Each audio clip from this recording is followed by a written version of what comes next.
Hey everybody, welcome to HomeRecordingMadeEasy.com and here on my YouTube channel. And in this video, we are going to do something a little bit different. We're going to be talking about me possibly pulling the trigger on upgrading my computer and going to an iMac Pro, which you see on the screen right beside me here.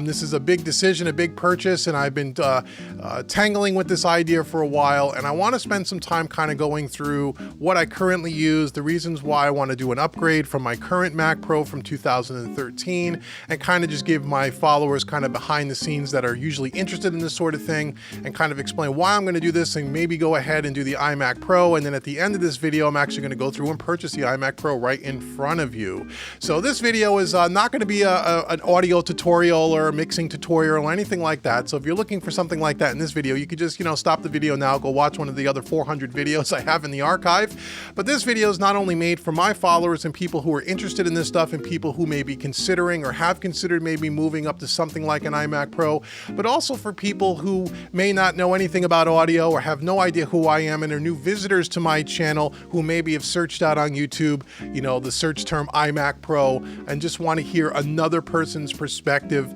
on maybe the benefits of going with a machine such as this. So, welcome if you've never been to my channel before. A little bit about me. I am a home studio business owner who is primarily an audio engineer, does a lot of mixing and a lot of mastering work as well as some recording work in audio. Professionally been doing this for nearly 20-something years, 10 years or so in the home studio environment. Over the last few years, I've been getting more heavily into video and doing some upgraded video stuff with YouTube as well as doing some other things. And what I'm finding is that as I get more and more into high resolution 4K video, the machine that I currently have sometimes struggles, and I've been looking at a while of possibly doing an upgrade. So in the audio world, if you're just working with recording audio and doing mixing and mastering and recording music, the current system that I have works totally fine. It's a beast of a computer, but when you get into the video is where things can falter at times. So my current setup is I currently have a 2013 Mac Pro, the little cylinder, little black trash can. That computer is an 8-core processor with 32 gigs of RAM, and it has the upgraded graphics card that came with the computer when I bought it in mid-2013. So it's running about 6 years old now, and it has an aftermarket 2 terabyte hard drive. And as I said a couple of minutes ago, whenever you're doing audio work and stuff, I've never had a problem when the thing is run for 6 years. It's been running great. It rarely ever crashes regardless of the OS, and I'm running High Sierra on mine at the current moment, not Mojave. And it's a beast of a computer. Well performs, never has an issue with audio.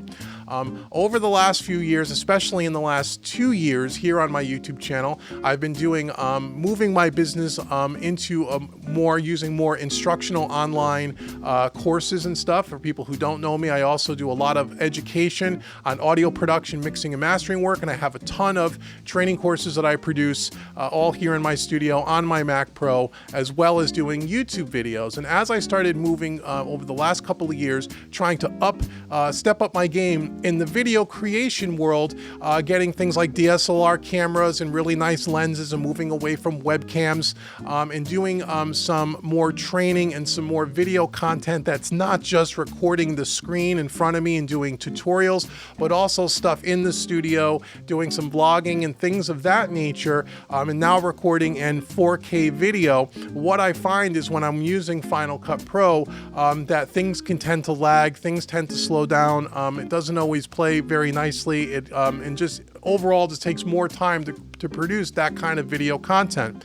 And because that is where my business is going over now and over the next several years, I knew sooner or later it was going to be time to possibly upgrade the trash can Mac Pro and move into something more of a more appropriate system for not only the video editing that I'm doing currently, which is still not big time heavy duty yet, but also moving into the next 2 or 3 years to kind of give myself, anywhere from 3 to 5 years of having a computer that's going to handle anything that I can throw at it. So that is what all started kind of this journey.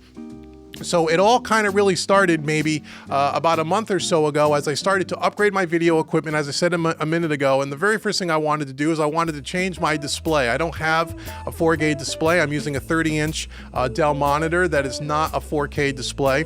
And what I found was, as I was shooting video in 4K and trying to edit that in Final Cut Pro, that I was having some issues with getting the color grading and getting some of that stuff right, because I wasn't using a 4K monitor, and I really wanted to get a 4K monitor. So I started the search of getting a 4K monitor and maybe keeping it with my Mac Pro. And what I found is a good 30-inch 4K monitor probably runs somewhere around $1,000 to do that. And I originally tried that, putting a 4K monitor in here with my current Mac Pro. But as I said, as I was shooting more and more footage in the 4K resolution, what I was finding is, as I was editing and working on my timeline in Final Cut Pro, the Mac Pro is starting to have a tough time handling some of that stuff. And although I can limp through it, it wasn't exactly the most speedy thing in the world, and it was starting to cost me more time to just do the editing than anything else. And I started to think, am I even, should I even be doing this kind of video work if it's going to take me all this time? I need something that's more streamlined, more powerful. So I decided to get rid of the 4K display, send it back to Amazon, and I said, maybe I ought to just try upgrading to another computer. So that's what started this journey. So I took some notes here, and I wanted to kind of talk through a little bit about this, because a lot of people will probably ask, or some people will say to me, especially some of my followers, a lot of PC users out there, why would you buy a Mac Pro? Why would you stay with Apple? They're so expensive. The baseline computer starts at about $5,000, and if you start to upgrade that thing, you're getting somewhere around the $7,000 mark, or can get near the $7,000 mark. Why not just go with a PC? You can do a configurable PC, and you can probably even get more power in a PC than you can in a Mac for a little less money. So that was the first thing that I did. Was I said, well, before I jump in and decide to maybe buy a Mac Pro, let me see what's going on in the PC market. Now, I've been a Mac user since about 2010, 2011. So I've been a Mac user for a long time now, and I haven't been in the Windows environment in a long time. And although I know Windows has gotten better, I did a lot of research on YouTube and watched a lot of people compare iMac Pros to different kinds of PCs, especially in the gaming community. And I guess if you're a gamer, it's still kind of the opinion that you would move towards the PC route. But for someone like me who does video editing, especially in Final Cut Pro and not in something like Adobe Premiere, which we'll talk about in a few minutes, what I found was, as I started to spec out some PCs, and I went to 2 or 3 PC manufacturers that would have one pre-made for me, all to my specs, that build custom PCs for people like me who do YouTube and online video creation and content. And what I found was, for about a similar spec'd out iMac Pro, there wasn't really a whole lot of savings. Now, maybe you're talking maybe less than $1,000 in total to get a machine of what I'm going to get in the iMac Pro. I was still looking at about that $5,000 mark to get in on the PC side. And again, if you wanted to buy all the componentry and you had the wherewithal and the knowledge and the desire to build it yourself, well, then certainly you could probably build it a little bit cheaper, doing it yourself as opposed to having it made for you. But I'm not that type of person who's going to start building computers. I need something that's plug and play. So I would have had to buy a PC from that was already pre-made. So I look at 3 different companies. I won't mention them here because I'm not trying to say anything bad about those companies or that their products are not any good. But I found that from a cost perspective, it wasn't going to be a whole lot cheaper than buying the iMac Pro. Not to mention, part of the iMac Pro's cost is that beautiful 5K display. When you buy the PC route, you're buying it without a display, and then by the time you add another a 4K display on top of that, and the iMac Pro's a 5K display, you're looking at almost the same amount of money. Pretty much the same amount of money for the same amount of memory, the same kind of amount of cores in the processor, the equivalent as far as graphic cards go. And I go, they're not exactly apples to apples, 1-to-1. And if you want to see that kind of detail, you can always search YouTube. There's lots of people who have put the 2 machines side by side, different types of PCs up against the iMac Pro, and you can go watch all the results. But in the end, it really wasn't going to cost me any less money. The other big deciding factor for me not to go to a PC was I'm already a Final Cut Pro user. And in order to run a PC, you have to run something like Adobe Premiere. Now, I know there's all kinds of debates on whether Adobe Premiere is better than Final Cut Pro, and there's the Adobe Premiere camp, and there's the Final Cut Pro camp. And for what I do, Final Cut Pro, I already know. Final Cut Final Cut Pro is already much more powerful than what I currently do with it.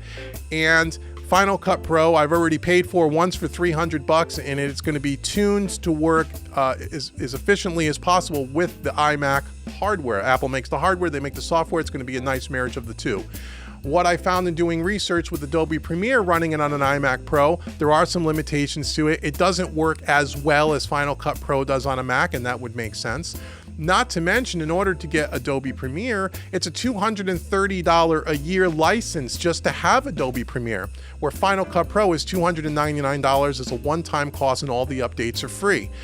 So if I took the cost of that $230 over the cost of 5 years, let's say I had the machine for 5 years, that's almost a $1,200 extra cost to go down the PC route, to have to just buy the video editing software, which to me didn't make a whole lot of sense. So again, when you add that on to the cost of the PC, and the cost of the monitor, the 4K display that doesn't come with the PC, and then you add $1,100, $1,200 on for Adobe Premiere, now you're at the cost of an iMac Pro, or you are very, very close to an iMac Pro. And even if that PC gives you a hair bit better performance, I don't have to learn an entire new operating system. I know Windows is still buggy from time to time, and there's issues with drivers, and even people on YouTube that have used both that are much more expert than I am in this will even say the PC thing, it could be somewhat daunting at times overall, although it could be a little bit more powerful of a machine, but there is a trade-off. Whereas in the iMac, in all my experience with Macs and what most people would say, the beauty of an iMac, or any Mac product for that matter, is just plug and play. You plug it in and it just works. And that's hugely important to me. So that was the reason why I didn't really want to go down the PC route. Adobe Premiere, the cost of that, having to learn that, the fact that the hardware one-to-one is about the same in cost or really close. I'd have to go get a display on top of that. I'd have to go back and learn a whole new operating system, and things even like ScreenFlow. As I'm recording this video on ScreenFlow, is a Mac software only. If I wanted to do this on a PC screen capture, I have to use something like Camtasia. Again, not a big expense, but probably another $100, $150 for that software, and I have to learn all that software. So in the end, there wasn't enough there for me to move over to PC and to go through that headache. This is something that I don't do this as a hobby. This is my business, and for me, this needs to be truly as close as possible as a plug and play setup, and I need to feel familiar on it, and I don't want to have to spend time learning a whole new operating system and all of that. So that was the reason why I didn't go down the PC route. Now I know there'll be people out there that'll argue and leave all kinds of comments and say, well, you can definitely do a much better PC for a lot less money and blah, blah, blah. And maybe you can, but again, I did enough of the research of my own to know it wasn't worth the time and the hassle for me. So that is kind of the reasoning for me buying the iMac Pro, or about to buy the iMac Pro, as opposed to going on a PC. The overall reason is because, again, I'm doing more video editing and video creation, and I need time is money. I need to be able to streamline this process as humanly possible. And also, again, this is something that I do for a living. This is not something that I do as a weekend project like a lot of people do, and they have full-time jobs and they work in their home studios on the weekend. This would probably be way overkill. But for me, this is a business investment. Just like my Mac Pro was a business investment. I had that computer almost 6 years now. And also, finally, Apple has a great buyback program where I popped in my serial number of my iMac Pro, and they're going to give me $1,700 for that iMac Pro, for my Mac Pro, as a trade-in that they're going to take off the cost of the iMac Pro. So that's pretty good as well. And when I researched the resale value of my computer on eBay, it was around $1,400 to $1,500 with my specs. They're going to give me a little bit more than that. So I thought that was a really fair deal. So again, knocking down the cost of that. So now what I'm going to do now, for people that are interested, and if you haven't clicked off the video already, I got the Apple website up here, and we're going to go ahead and we're not going to go through all the specs and all the bench tests and all that stuff. I'm not that much of a geek over this stuff. I just want the stuff to work. If you want to know about all the in particular specs and all the different benchmarks that people do with the iMac Pro versus a PC or versus the current Mac Pro, you can search on YouTube. There's a million videos out there. I've watched them all, and those guys are more of the expert. I'm more of just a, hey, plug and play. This is what I want to do. I'm not that technical about it. So we're going to go ahead and we're going to just click on the buy button here. And also too, with Apple, I can get 18 months interest-free, no financing. So the base iMac Pro, as of the recording of this video, is $4,999. It's a $5,000 machine, and you get 18 months of special financing, which I have my trusty Apple Barclays card here, which I'm going to use to finance this for 18 months. And then I also have a couple of gift cards here that I've been given over the holidays and for my birthday a few months ago, which will probably help me buy some of the accessories that I might need. So I'm going to go ahead and we're going to configure this. Now, I'm not just going to buy the baseline model. Again, I spent a lot of time watching other people who use this machine in a video editing capacity on a professional level, comparing the different types of configurations to find out what for me, for what I do and what I might be doing over the next couple of years, because this is a 5-year machine for me. This is what it's going to be. It's a 5-year machine. That's what I committed to when I bought my current Mac Pro, and that's what I'm going to commit to buying the iMac Pro. So I'm going to upgrade things a little bit. That might be a little overkill for me now, but in the long run will hopefully pay off for me, and I won't be looking at this machine in 2 years going, I have some limitations. I don't think that's going to be the case, but I'm going to check it out. So the first thing I'm going to do is I'm going to stick with the 8 cores.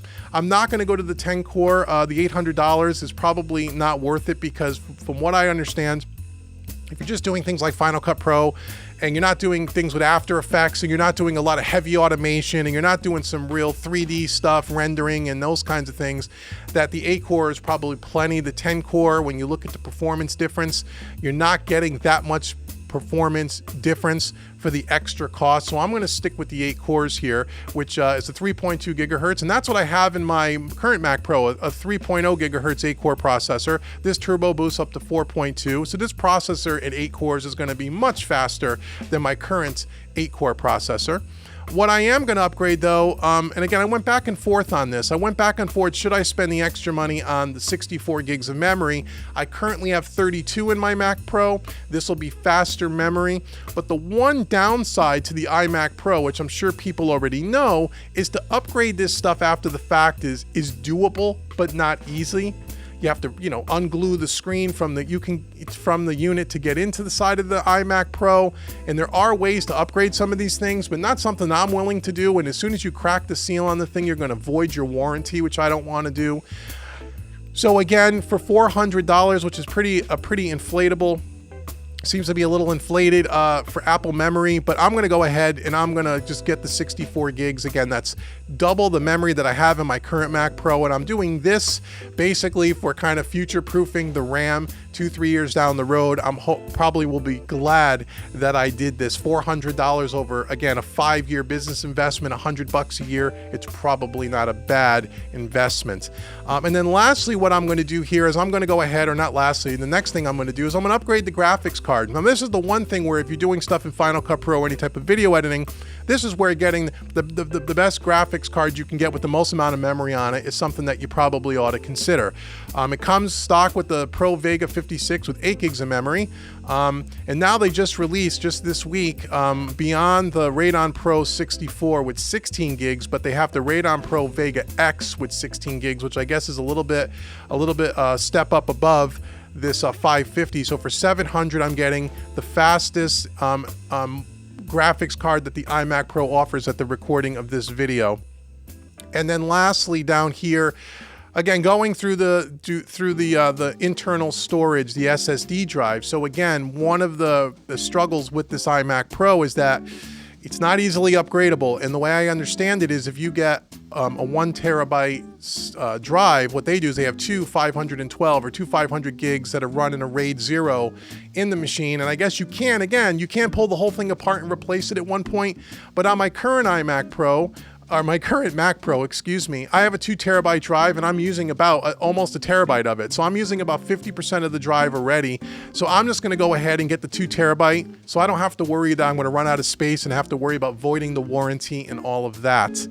So now we're going from a $4,900, $5,000 computer to a $6,700 computer. So we've now upgraded it quite a bit. It comes with the Magic Mouse Space Gray.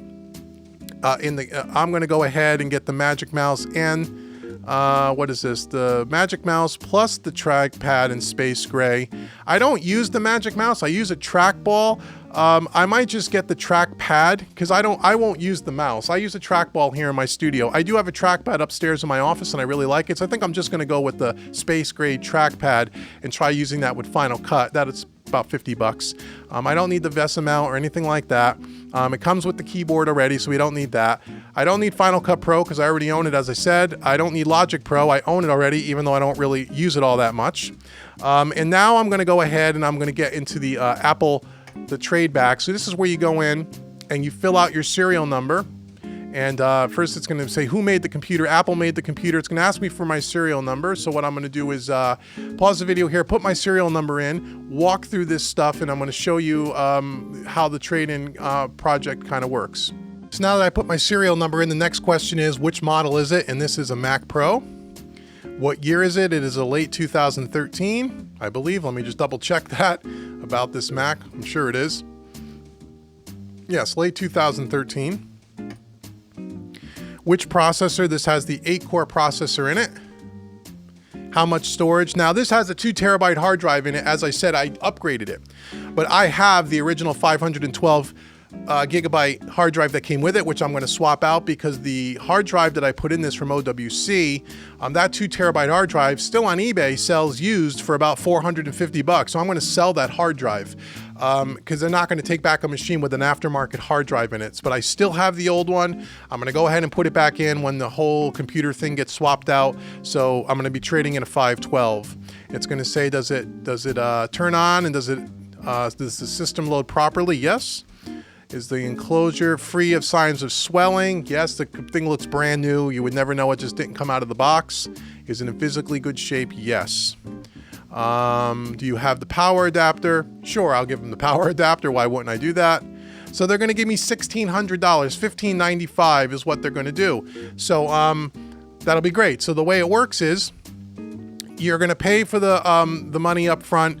When they get your iMac, when they get your Mac Pro back, what they do is they will go ahead and they will refund the financing piece of it, right? So then that way you'll get a credit back. So I'll get almost $1,600 back for this computer. And again, when I look at them on eBay, they're selling for right around the same price. You're not going to get much more for it. I suppose I could sell it with the upgraded 2 terabyte hard drive for maybe a couple of $100 more, but I would get more money if I sold the hard drive on its own, the SSD drive, and that'll help me, again, help finance some of this, cost of this computer. So the total so far is $67.49. So I'm going to add that to my bag. And then I'm going to go through and I'm going to get Apple Care. And the reason why I'm going to get Apple Care is for $169. It gives me 3 years of any problems with the iMac Pro. Now, I've had Apple Care in all my devices ever since I've been using Mac, and I have MacBook Pros. I have an iMac in my office. My daughter has an iPad. I have an iPad. I always tend to get Apple Care, and I've had to use it once or twice in the past on my wife's MacBook Pro, which is from 2011. She had a 17-inch MacBook Pro. At the time, that computer was $3,000. That's her everyday driver. At one time, we had a problem with the graphics card and the motherboard, and they replaced it all for free. And if we didn't have that Apple Care, that could have cost us hundreds and hundreds of dollars, and we would have had to ditch the laptop. So for something like this, these all-in-ones, I think, again, over the cost of a 5-year, if you had the computer for 5 years, $169 is a no-brainer. When you spend it almost $7,000, you'd be kind of silly not to do that. So I'm absolutely going to get Apple Care, and you hope you never need to use it, right? It's one of those insurances you hope you never need to use it. So now I'm going to go to the bag here, review my bag, and see what we got. So here we go. So we got $6,749 plus Apple Care. Plus we're going to get a trade back of $1,600. So the grand total, before we get into tax and everything else, shipping is going to be free. Oh, here's the tax. I'm just going to put my zip code in here. I think it's going to be the same though. It's going to be about $400 and something, which really sucks, but what are you going to do? So the total cost of this machine is going to be $73.57 minus $1,600. Whatever the balance is there, it can be around what, $5,200, $62.70. Yeah, probably somewhere in that ballpark. Plus, I have some gear that I'm going to sell around here, some stuff I'm not using any longer to help fund some of this. So we're gonna be okay. So now we're going to go ahead and we're going to check out. So we're at $7,300. $357.29. So now I'm going to sign in here, and then once we get to the add your credit card info, I'll pause the video here. I'll pick it up because I have an Apple store that's not too far from me. I think because it's configured, it's not going to be ready. Yeah, they're saying for almost a month, which is really, really kind of shocking, but my guess is it'll be here sooner than that. So let's see, we'll go to the pickup details. Here's all my stuff. Oh, I got to get my my trading kit, because they're going to send me a kit, I suppose, to trade in my old one. Here's my address, and let's see. So we're going to go, where should we send your trading kit? Yep, that looks all good. Let's see, new address. Nope, that looks okay. Continue to payment. Okay, so what I'm going to do is I'm going to go ahead now, pause the video quickly, and I'm going to enter in my Barclays card, and then we'll pick it back up from there. Okay, so everything is filled out. I was able to apply some gift cards as well, about another $75 in 3 Apple gift cards that friends and family had given me over the last couple of weeks, which is very kind. So here's the total damage, everybody. So we have $7,357.29. That's included in the tax. I'm going to get $1,595 back. So my total balance is going to be, after doing some quick math, is going to be $57.57 is what my balance is going to be on this brand new iMac Pro that's kind of, you know, spec'd up a little bit. But I also have, you know, let's see, I have the about $400 for the hard drive that I'm going to sell that I'll put towards this. I also have a couple other pieces of gear. My Dell monitor that I'm looking at, and I've been looking on eBay, and I'm probably going to be able to raise about another $1,200, $1,300 over the next month or so to put towards this. So, you know, I'm going to be somewhere around that high fours, 46, 4,700 is what I'm going to owe on this thing. And I also have 18 months of financing with Apple using their card, the Barclays Visa, which is really cool. So, you know, overall, again, pretty pricey investment. We're going to go ahead and we're going to place the order now. We're just going to do it, right? What the hell? If I think about it anymore, I'm probably going to change my mind. Nicely done. My order has been placed, and it says I'm going to pick it up on April 29th.